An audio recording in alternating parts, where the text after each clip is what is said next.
Okay, everybody, thanks to be here. I'm Stefano Malevolti. I'm the General Coordinator of Place Out project.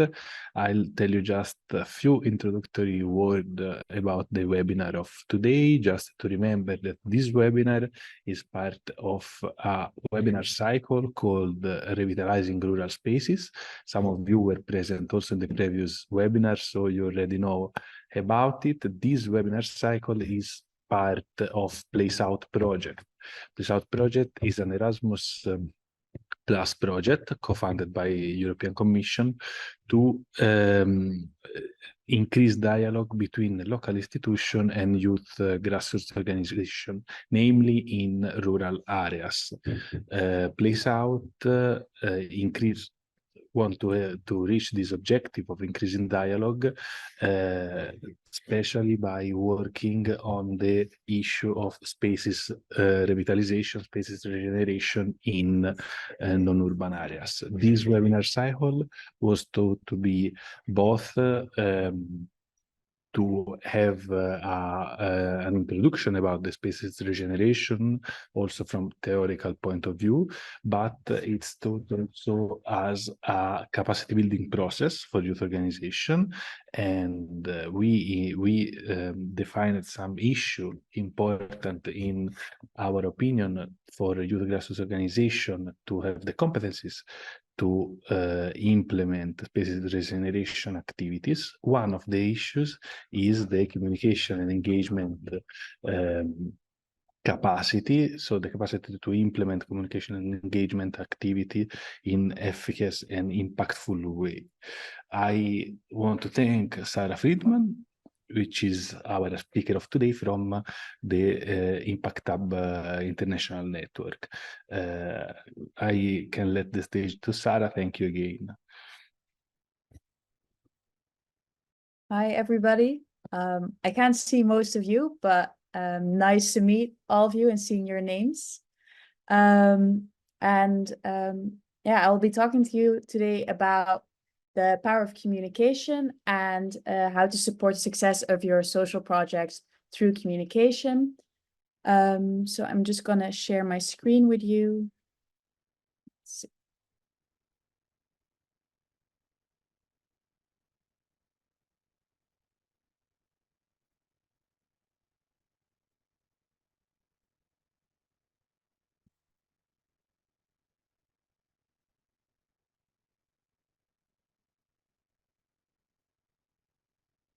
And you should all now be able to see my screen.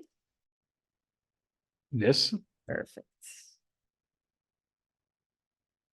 So today we'll be talking about impact communications and engagement strategies in non-urban areas, and hopefully you'll be leaving with the tools necessary to drive this meaningful change in your community. A little bit about myself. My name is Sarah Friedman. I am based in Amsterdam and I have a background actually in the fashion industry. But over the past few years, I've been shifting my energy and time towards the social innovation and social impact space, whilst drawing from my experience in branding and marketing. And today I'm here on behalf of Impact Hub, which is a partner in the program in Place Out. And for those who don't know what Impact Hub is, it's a global entrepreneurial network. We have around 115 locations worldwide. And we're partnering with Place Out through capacity building and communication. In case you're interested in learning more about Impact Hub, of course, you can visit our website, which is impacthub.net. So to kick off today's session, I wanted to do a little icebreaker with you and to talk about the activities that you're working on or the projects that you're working on to really start the creative juices. So the question is, which item in your workspace symbolizes a key goal of your project or revitalization program? So it's actually a moment that you can kind of get up, find an item that represents what you find important in your project. I put in some examples. So for example, you could pick up a mirror and talk about it's an important place for reflection, or you can look at a cup of coffee and seeing it as a place to meet with people. Or do you think your project or program should be all about a playful approach to social change? I really want to invite you to think outside of the box, and I hope a few of you also would like to share after you have 2 minutes to find an item. For example, you could also pick up a plant and explain something maybe about environmentalism.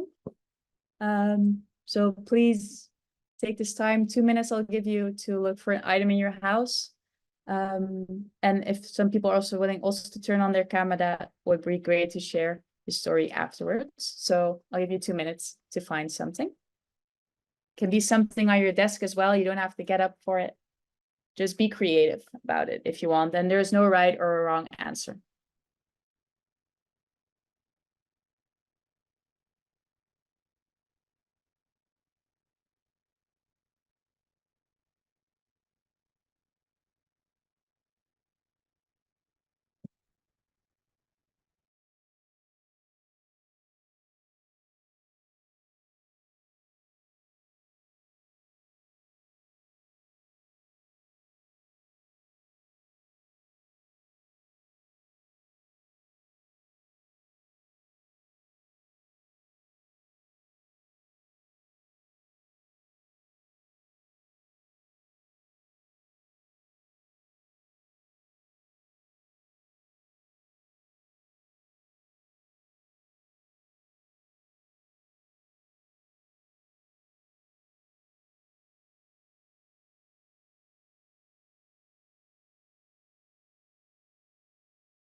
So the 2 minutes is up. And I was wondering if anybody wanted to share and also share maybe a short introduction on what you're working on project-wise or strategy-wise, just so we can get a better insight of your background. I think it's also nice to kind of see who's part of today's session. So is there anybody who you can raise your hand or just start a talk as well? Or anybody who likes to share?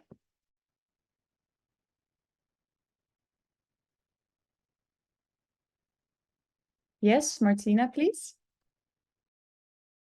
Okay. My name is Martina. I'm manager of the youth center Gabrovo. And this is my my thing. It's a play, Twister. I choose it because we should be flexible, should be closer to each other, and have fun and work together. This is the goals. And I think that is a good symbol of this.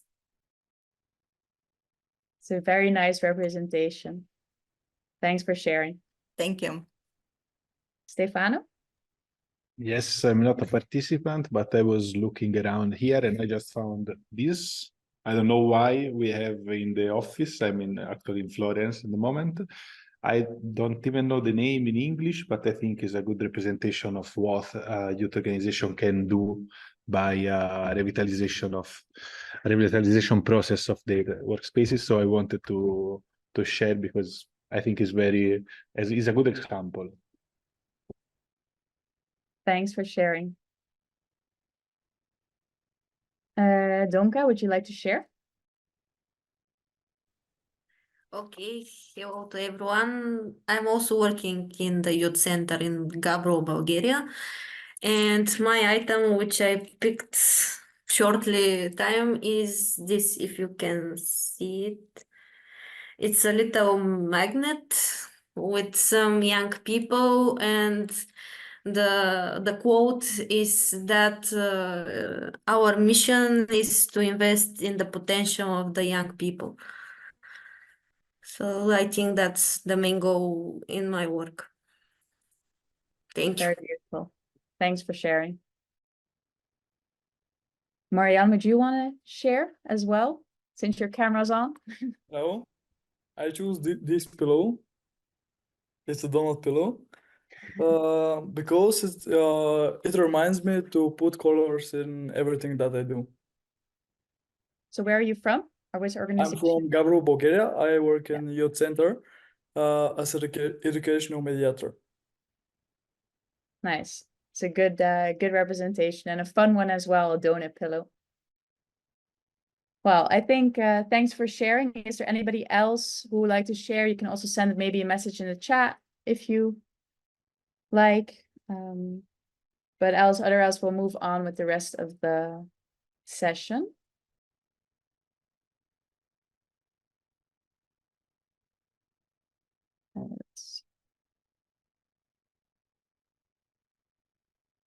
I think we'll move on then with the rest of the session. So just a quick overview of what we'll be going through today. We just had our welcome and our opening, and we'll be covering impact communications and engagement strategies, which is quite a broad topic. So we'll be covering some of the essentials when it comes to these topics, and we'll dive into 2 different activities in breakout rooms to put it into practice. And since we're quite a diverse group, just feel free to ask any questions. If anything's not clear, or if you'd like some additional information, just let me know, and we can see what we can do. And I'm sure I can answer any questions you have in relation to these topics. So we'll have a communication knowledge session, an activity on community mapping, and an activity on storytelling. So when it comes to communication, it's actually a fundamental pillar in driving any project towards success and enhancing its impact. So it should always be key in the strategy that you're setting out for the success of your project. It can really encourage you to think, I really want to encourage you to think of communication not as just a way of transmitting information, but as a way of connecting, engaging, and building the relationships. There's quite a difference between general communication and impact communications. And the main difference is actually that general communication can be seen as slightly passive form of communication and more about the sending, whilst impact communication really focuses on a dynamic approach. It should encourage you to think, feel, and act. So it's not only about informing your audience, but it's also about influencing them and inspiring change. It aims to mobilize people as well around a common goal or vision.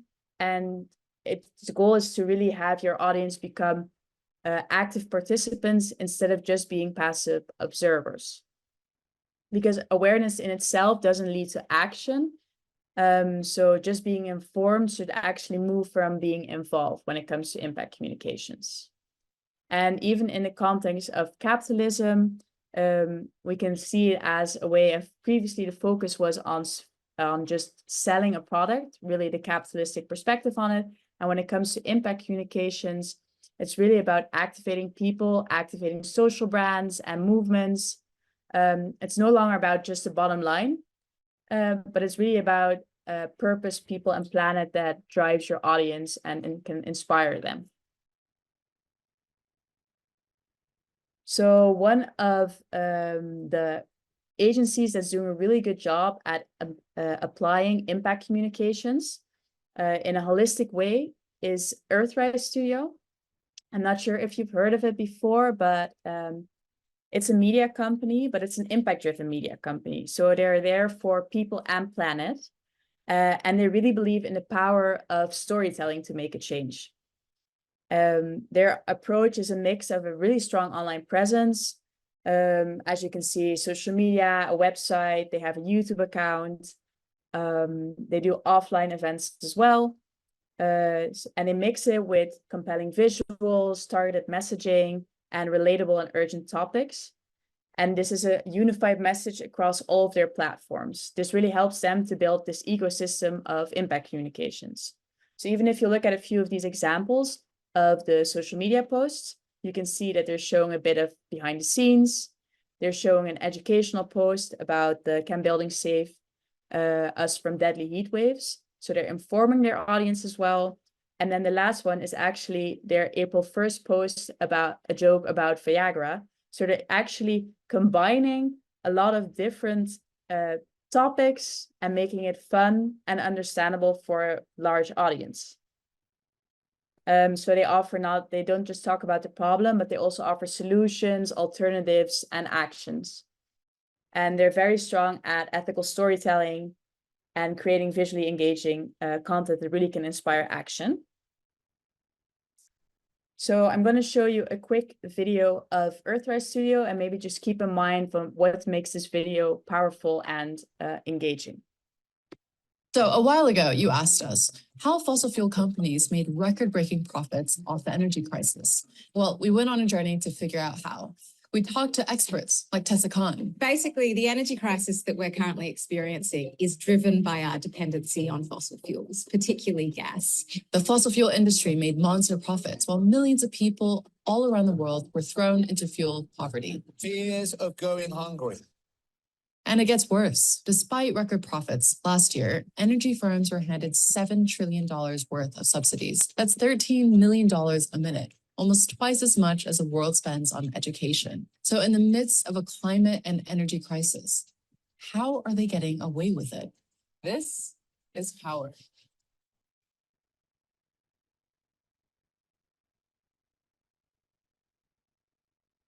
So this is a short piece of content from Earthrise Studio's Instagram account. And if you look at this video, it's a really good example of impact communications. It starts actually with a responsive approach. So they start off with, so a while ago you asked us.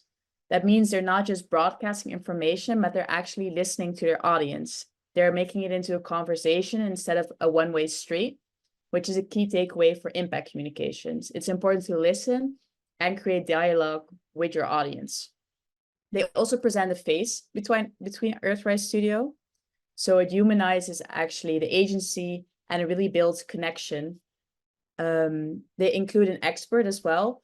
So it's not just about an emotional appeal that they're doing throughout this video, but they're also adding credibility. So it's a mix of showing the community behind the agency. Also, they blend actual news footage with their own content that shows it's not just a distant possibility, but it's something that's happening in the now and it's reality. And this can really have a huge effect on the viewer as well. And even in the final shot, it encourages you to see the entire series on YouTube. So even though this video was on Instagram, this goes beyond just one singular interaction. It encourages you to immerse yourself in a narrative across multiple channels that they have. So each piece of their content usually works together to create such a comprehensive impact communication strategy. So you can see that it's not just one piece of content, everything fits as a puzzle together. So there are a few core elements actually when it comes to effective communication, and I'll be highlighting a few. You can also keep these in mind with the video that we just saw. And we'll be starting it off with understanding your audience. Because understanding your audience is much more than just understanding their age, location, or job title. It's actually digging deeper to see what motivates them, what challenges them, and what solutions are they seeking. Previously, this was more about these demographics, but it's becoming more about psychographics as well. So it's not just about sending a message, but it's also ensuring that the message you're sending to your target audience also has the impact that you intended to have. And it's important, therefore, to understand who you're speaking to or speaking with. So the biggest difference between demographic and psychographic factors is that demographic factors are tangible. So as I said, it's like age range, educational background, geographic location.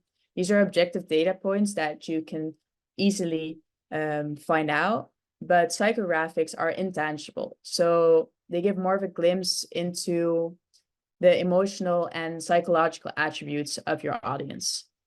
Previously, there was a heavy focus on these demographics, but since we're living in a digital age, the boundaries and barriers aren't as strict as they were before. It's becoming more and more fluid, especially also the effect of social media. So it's also a lot about what drives the decisions that they make. So actually, it's important to combine this objective and subjective data when you're thinking about who your audience is and who you want to reach with your content, your project, or your program, to make sure that your strategy resonates on all levels.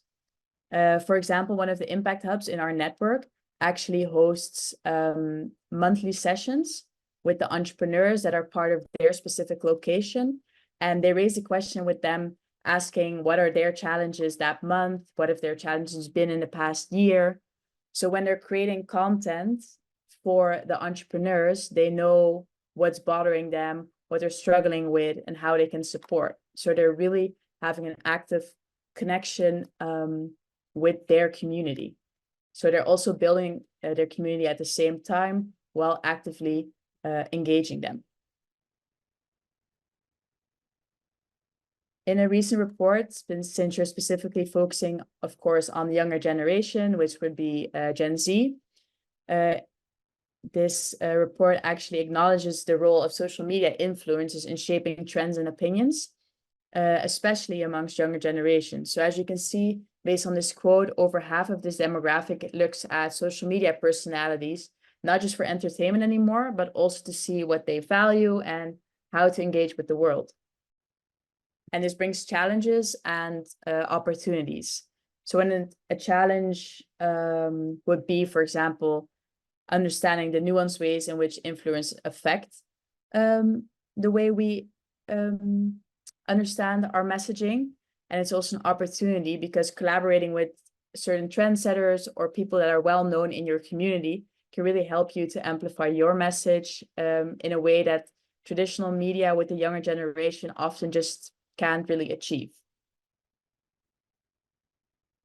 You could also think about influencers. Maybe the word is not always the most popular word at the moment, but you can also think of them as representatives of your brand, your program, your project. Then secondly, it's very important to think about how you're crafting your message. It's really turning that information into a piece of influence. So it's important that the message is understood through clarity, that it's compelling, which means it's emotionally engaging, and that it's concise, so that you really respect the time and attention of your audience. So stories are not just a way to communicate, but they're also there to connect and inspire. And especially if your audience can relate to these stories, they will remember them better. So not all content actually serves the same purpose. It depends on the objectives and the audience's needs. So these are actually an overview of the content categories that we use at Impact Hub. So in the context of social change specifically, and feel free to also use something similar or these, just adapting to the needs and goals of your audience. We usually use a mix of these 5 content categories, and I'll just go through them real quick. Inspirational is a very problem-focused content category. That means if you're writing content, for example, about thought leadership or breaking barriers, community triumphs, it's really its goal is really to inspire and motivate your audience to engage with you as well. Then you have the educational content category, focusing on sharing tools and resources or program insights, and it's there to empower and inform the audience, whilst experiential focuses more on fostering a connection with your audience through shared experiences, So you could show these through behind the scenes or a meet the team post, for example. A promotional content category is all about content directly related to your project and initiatives. And then you have evidential, which is really there to establish credibility and showcase your achievements. So there are multiple content categories, and often when you create content, you want a mix of these. You don't want to just focus on inspirational or just on promotional. There's a 80-20 rule that most brands, successful brands, adhere to, which means that you're actually using around 80% of inspirational and educational content, so a light form of branding. And then 20% would be experiential, promotional, or evidential. And you use this 80-20 rule as a guiding principle to really build a strong foundation with your audience, and for them to enhance their desire to learn, and for them to understand they're part of something bigger. So they're not just part of your organization, but they're maybe part of a larger movement or a larger cause.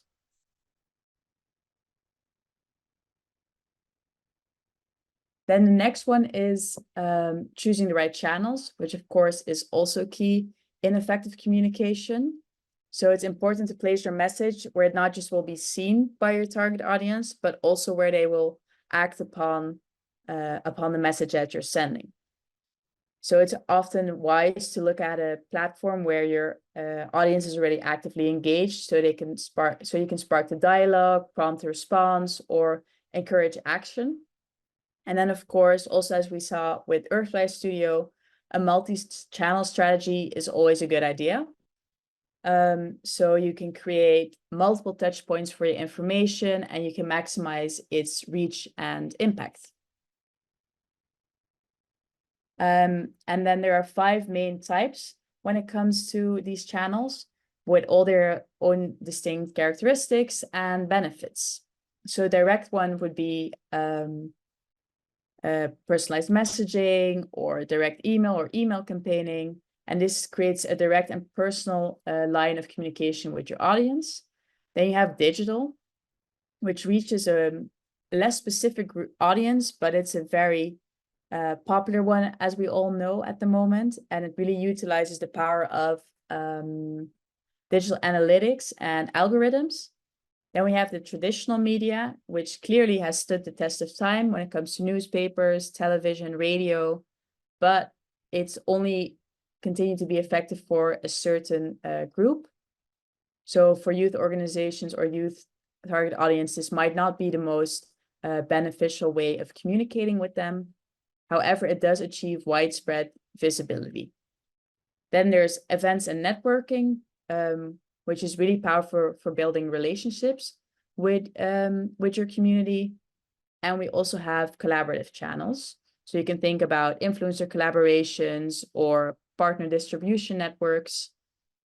And it's really about expanding your reach by leveraging the network and credibility of others. So as I just said, for the younger generation, where influencers, or if you want to call them brand representatives, can really come into play for its success. So it's important to focus, for the youth target group, it's important to focus on the digital channels, since today's youth, of course, are digital natives. They spend a significant amount of time here, and it's interactive, and it's an immediate way of sharing knowledge and sharing your values. Then you can also focus on interactive experiences, so providing face-to-face opportunities, building a sense of community and belonging. Also in the report, I just highlighted as well, it even includes that although they are digital natives, they still value face-to-face opportunities. So organizing events at your space, if that's possible, for example. And then things such as influencer collaborations can really help you to leverage that credibility, and you can really leverage the reach of individuals that they already might admire or trust. So engagement is all about involvement. It's about talk with, not at. So it's important that it's a two-way street of conversation. It's about listening and responding, not just sending. It's important to get them thinking, so to provoke thought, stir curiosity, and really encourage critical thinking as well. Show how to help, meaning providing clear and actionable steps. So empowering them with the tools and knowledge to make a tangible difference. Connect with feelings as well. So it's important to really touch the hearts, because emotions are often a catalyst for action. And it's important to bring people together, to build a community and foster a sense of unity, and creating a shared space for youth to connect and collaborate and really support each other. So it all helps to really turn these passive audiences through general communications into active communities if you apply impact communications. So now we'll be moving on to one of the first activities, which will be community mapping. It's a way to visualize the landscape in which you're operating. So to identify key players and stakeholders within your community. So what is community mapping? It's actually the process of identifying and visualizing and organizing resources, stakeholders, and communication channels within a community. And we'll specifically be focusing on communication channels for this exercise, because it's more than just understanding who's out there. It's really also recognizing the relationships, the networks, and the channels that connect your community. And we'll be doing that in a visual format. So it's identifying who's part of your ecosystem, where they are, and how they are connected, or what channels do they use. So there are a few benefits as well when it comes to community mapping that I'd like to highlight, which is it reveals the hidden connections. So maybe uncovering links or finding shortcuts or pathways that make your efforts more efficient. It can help you with strategic planning, so to understand your community and target your engagement efforts, and to navigate with more confidence and purpose. It can also uncover established relationships, and that can be a foundation for collaborative efforts in the future. And you can find potential partners or allies who share your vision, so together you can amplify each other's voices. And it's important, and it ensures that engagement is respectful and tailored to the needs of your audience. So you avoid the one-size-fits-all, and you can really resonate with them on a more personal level, if you find out what these connections are. So I have a few guidelines for you here, which is first, you'll be identifying all available communication channels that you have in your project or program at the moment. This could be digital or interpersonal networks. Then you'll list potential collaborators within your community that could actually amplify your reach. And then you'll develop a visual map using information you got from step 1 and 2. And after that, you won't have to share the map, because I can imagine that that's maybe not information that you want to share with the whole group here, but it would be nice to hear a bit about what are unexpected connections that you might have not seen before.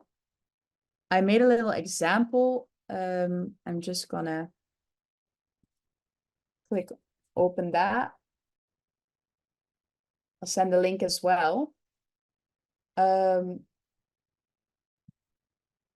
But I made an example in Figma, so you can use this as a base for your mapping that you'll just be doing, where you can fill out maybe some of the online channels that you have, some of the offline. This could also be a yearly summit, for example. Then step 2 would be to identify potential collaborators. You can look at it from a local level, a national level, even an international level, depending on your organization. And then here would be the start of a map that you can use for the mapping. So you'll enter your own organization here, the organizations that are relevant people as well. And then you can add the channels that they have. So when you have your own channels and you have the channels that your collaborators have, you can actually maybe, if you prefer, add dots to see, oh, we both have an Instagram account.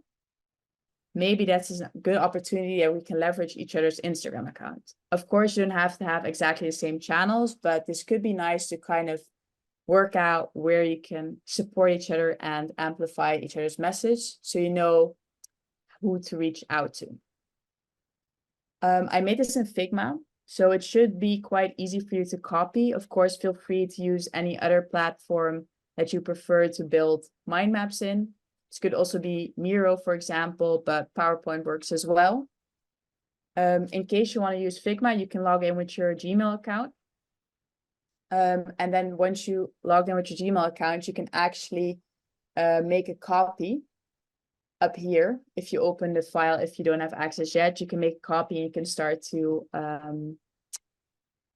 work in that file. I think the link already has been shared, as I can see that a lot of you are actually in the document at the moment. I'm just going to open the guidelines again.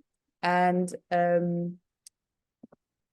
you'll be randomly allocated to rooms, but feel free to collaborate with people in your room. I'm not sure if there are a lot of people from same organizations, because then it might be nice to put them together. But I'm not sure if that's easy to do. I'm looking at my tech support. Hi, Sarah. We can do it as you want. We can split it in, we can make 3 groups of 4 people if you want. Yeah, I think it's nice if people are in the same organization, it would be nice if they can map together. For Okay. all the people that are not if they're here by themselves, it's still nice to put people together so they can kind of help each other out if anybody has questions in this instance, I think. Okay, I can do it manually, and if they want, they are from the same organization, they can move in another rooms. They are free. Sounds good. Nice. So does everybody understand the assignment? Yeah.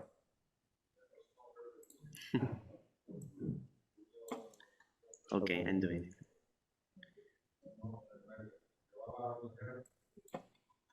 And I'll be moving through the breakout rooms as well in case anybody has questions. You'll see me somewhere during your breakout session, and you'll have about 20 minutes to go through the first 3 steps. So I added some times, but feel free to divide the time the way you see fit through this assignment. Nice. I'm going to open the rooms. Yes. Welcome back, everybody, I think, from looking at it. Looks like everybody is back. I'm not sure if everybody was able to do the assignment, but I did notice one group was very active in doing the assignment. So I was wondering, is there any connection that you already saw that you didn't expect, or did you see this as useful exercise for your future planning? Please let me know.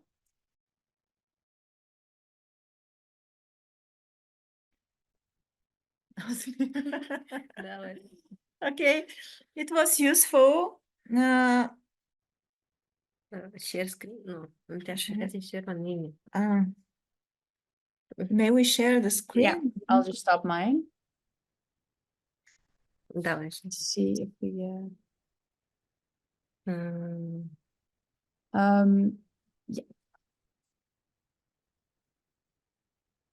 Yeah, here's the list of our communication channels online. We have YouTube channel, Facebook, website, TikTok, Instagram, and online group chats.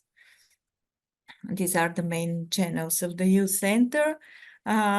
We make a monthly poster with all the events that we will have this month. And we have social evenings. We gather together the young people playing games, talking, reading books, watching films, and so on. We make posters also, and we use the local medias. We have a newspaper, a radio station we are very good friends with them, so we have our time in them. And step 2, identify potential collaborators. The main may be the municipality of Gabrovo. Red Cross. The Red Cross. We have a local youth как се казва? Organization. Не organization, ми част от Part of the Red Cross. Yes, but local youth Representative. representative, yeah. Also the local businesses, some NGOs, of course the schools, yes, and some youth organizations. Some of them are NGOs. It's a mix. And the national Ministry of Education and Ministry of Sports, national NGOs, and National Youth Forum. It's a very strong organization about young people in Bulgaria. Can also always be interesting to actually put them in. So what are the schools? So what are their names? What's the specific name of the NGOs? Especially with the schools, because if there are multiple schools you want to engage, you can think about how can we form maybe alliance with just the schools. But then it's nice to see at least that there are multiple, how many schools are there? How many collaborators will you have on that project, for example? Or if you want to move forward with this way of mapping your collaborators, potential collaborators. Yeah, we didn't have much time. No, I understand. List everything. Yeah. And because of there are people who are not from our organization, and yeah, it's more local and personal. Yeah. We will do it. We will do this After the workshop. and that's all. The time. No, Yeah, thank you. So is there something that you didn't, so you'll be moving forward is there something you didn't expect? Or that you just, this assignment, have you done something like this before? Правили сме го друг път. Не сме. Not so much to map.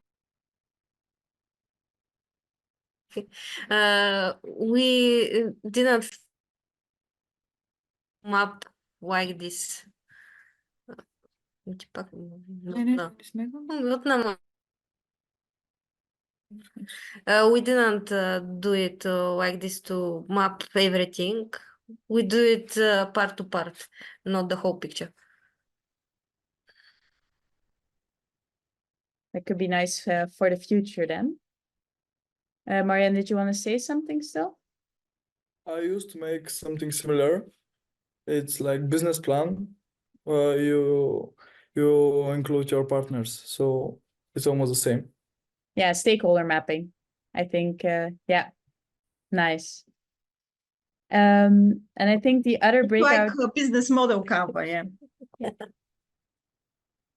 I think in the other group they were still introducing each other, but I hope that for everybody this already gives a nice perspective on how you are working with it as a youth organization, how you implement or you started it.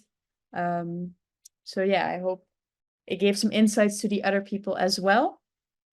We'll be moving on to the next one. Let's see.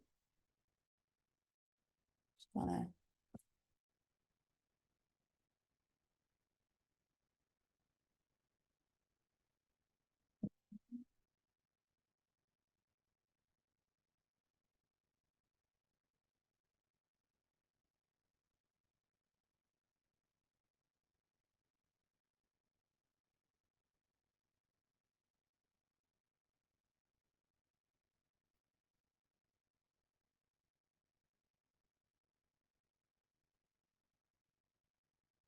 So we're moving on to impact storytelling.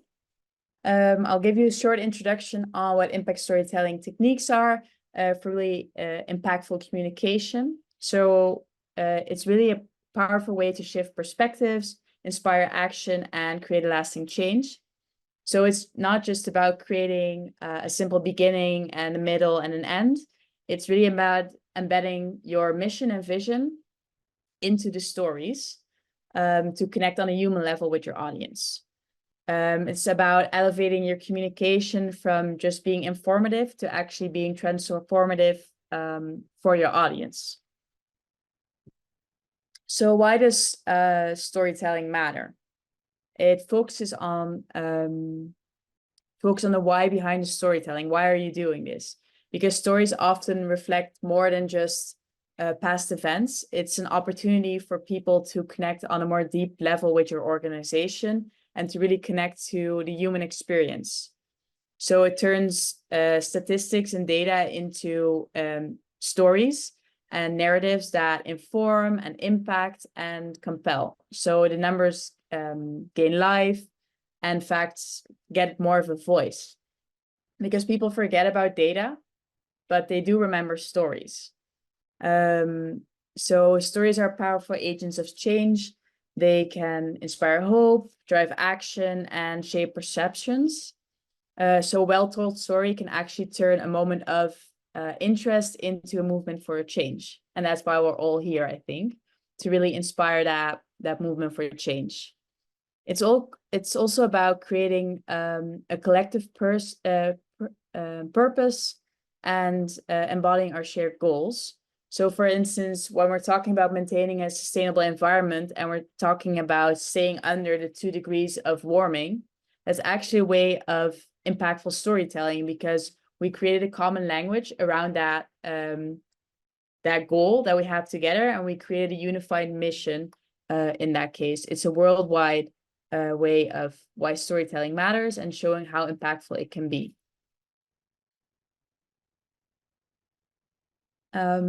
I have a quick video done for Puma on the International Day of the Girl.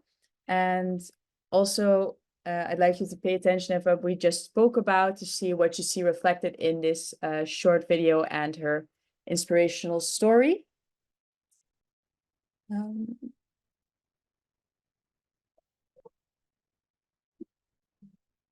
Hi, I'm Nanya.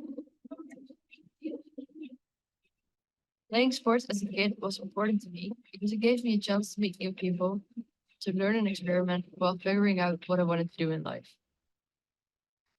To me, a role model is someone you can look up to, and someone who encourages you to do better, but also someone who is allowed to make mistakes.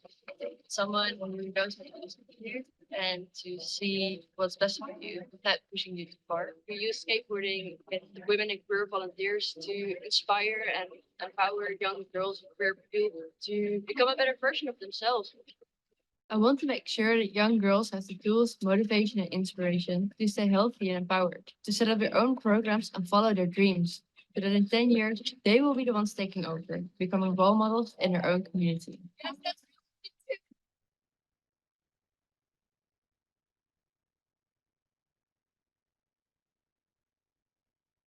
So what makes this an impactful story? It's actually a young woman, Nanya, sharing about her journey at the skate park, where she's actually pursuing her own passions, but whilst doing it, she also challenges the societal expectations. So her story is effective because it's real and relatable. She talks about wins and failures in just this 1 minute, and shows how determination is actually part of the progress. Even when she falls, she says, I guess that's part of it too. So it's not just only sharing about the wins, it's also sharing about the possible failures that you have throughout the process. When it comes to this specific video, it's also not very stylized. It's filmed on an analog camera. They use hand-drawn illustrations. They used kind of the 90s skateboarder vibe videos as well. And then they mixed the interview shots with her having fun at the skate park as well. So this adds to this real and relatable feeling as well. So throughout the video, it becomes clear that her personal inspirations and goals also align with a larger cause. And that's often what you want. You want to talk about your organization, but also to see how your organization fits into the bigger picture. For this video, it's about encouraging more young girls to take risks, embrace their strength, and also become role models for others.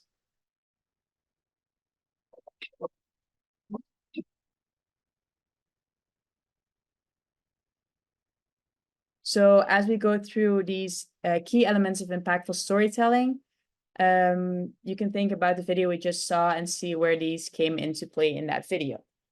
So first of all, it's important to share genuine experiences. So the real and the raw stories of struggles and wins that really reflect the reality. It shouldn't be about creating the perfect narrative, but it's about transparency. And often when people see their own lives reflected in the content that you're sharing, it stays with them and it feels more real as well. It can help build trust, foster a connection, and ultimately also inspire others to take action. When it comes to emotions, emotions are actually a universal language. It connects all of us. It can transcend barriers of age, culture, and geography. And by infusing your stories with emotions, they become more than just narratives. They actually become experiences that your audience can potentially feel and relate to. Because when a story actually touches somebody's emotions, it can leave a lasting impression, and that can help move them to action. Then clarity is, of course, a very important part of it as well. So focusing on the essential elements of your story, it should be easily understandable for everybody, and you want to avoid unnecessary jargon or technical language. And when we speak clearly, we make it easier for our audience to follow along with the story as well. So always keep in mind, what are you trying to tell with the story, and is that main point clear? Then when it comes to visualization, it's really about the pictures we create in the minds of our audiences. What do they remember afterwards? And that can be done through descriptive language, depending on if you're just writing a text, or it can be about sensory details to talk about more than just flat text, but really paint a vivid picture of your story. This you can do through describing scenes or emotions or actions with detail, to really help the listeners to see, hear, and feel a story.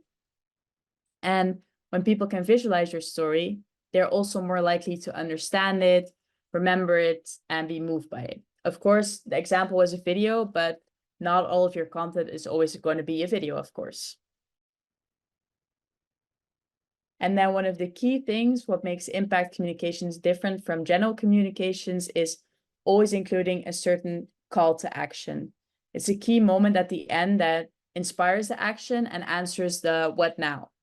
So this should be clear and compelling and actionable, because every story is an opportunity to move people from passive listeners to active participants. So to transform your audience into a community of change makers. So it's important that the story ends with a certain purpose, because when it ends with a purpose, that's actually where the impact begins.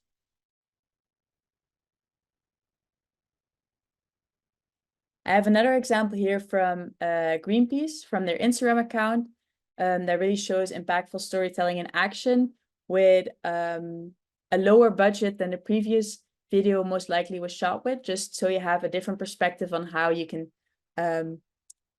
share impactful stories. And this one also checks all of the boxes of the previously mentioned elements. Hi everyone, my name is Yuma. I am a current student, works as a model and as a social media content creator at Greenpeace Japan. Living in the small town of Shizuoka, I often find it hard to join rallies or strikes for climate action to make my voice heard. However, social media has taught me a different way to participate in climate activism. By sharing reels and posts, I've been able to raise awareness of the climate crisis to an audience of thousands, whilst only being in Shizuoka. Due to the climate crisis being such a big issue to understand, A lot of people don't know where to start when looking into ways to combat it. In my content, I try to associate the issue with our daily event and share what we can do now to make a positive change. With the message, your action matters. I hope my voice on social media can help in motivating more people to band together against the climate crisis. So it's an example of how even a simple video that was just shot on an iPhone and screen recordings that were used can still really carry a strong message. The video is actually even done in multiple languages, and within that 1 minute, there's sharing about a personal struggle, but also empowerment. And it really shows how one voice can amplify climate awareness, even if she's not near to any big cities. So it's a different perspective of looking at climate awareness and how you can use social media as well. And she adds a personal touch with illustrations and music as well. So as I mentioned, it kind of ticks all of the boxes of impactful storytelling.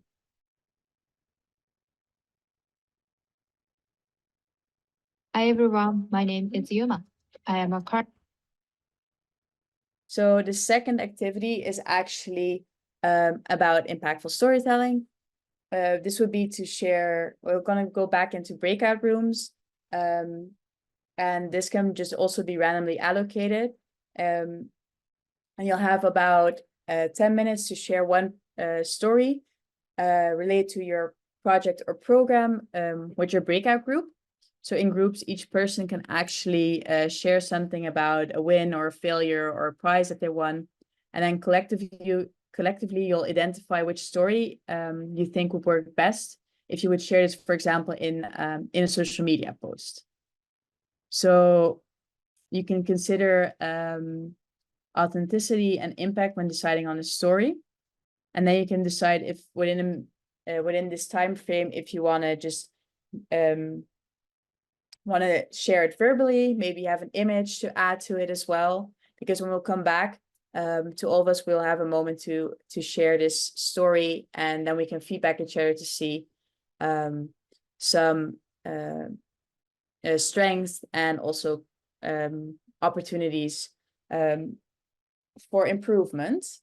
There's one tip, of course, because we don't have that much time, would be to use ChatGPT. I'm sure most of you have heard of it by now, but it can help you actually to streamline the process in a quicker manner. But it's important to do this wisely, because otherwise it can be overly perfect, as ChatGPT often does it, and doesn't come across as real. But you can use it as a guideline. I think we'll have a little bit shorter this time. I think 15 minutes in the breakout rooms would be good. So for step 1 and 2, you'll have about 15 minutes. And I'll move through the breakout rooms again. I think we'll put them into 3 if possible. Hi, Sarah. Do you mean 3 groups of, we are 10, maybe 3, 3, and 4? It's going to be great. Okay, I'm going to do it. So as we were just speaking about visualization in the breakout room, I think a nice opportunity, especially if you don't have the exact image that you want to use. There are a lot of AI tools online now that can actually help you to realize that image. So for a previous project, we couldn't exactly find what we wanted. And there are some tools such as ChatGPT. If you have the paid version, you can actually put in the cues of the image you want to create. So even if you can't find the exact thing, there are tools out there to create it, what you have in your mind, and they work pretty well. You also even have stuff that can create videos, but it's worth looking into ChatGPT or other AI tools to generate images. So then you can also realize the things that are not online yet. But also with your idea, Thijs, it can also be a mood board or like a collection of images, a collage to create something similar. But it's nice to, I think, brainstorm about different ways of visualizing such a tough topic as an eating disorder, I think. Because that can be rough, especially for people dealing with it. So is there anything that you still have as feedback for each other on this story or in the future?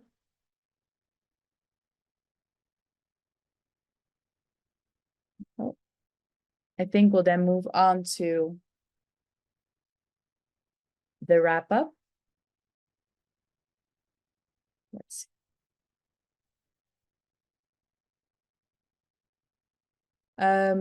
I just want to revisit a few of the essential insights that we've gathered today.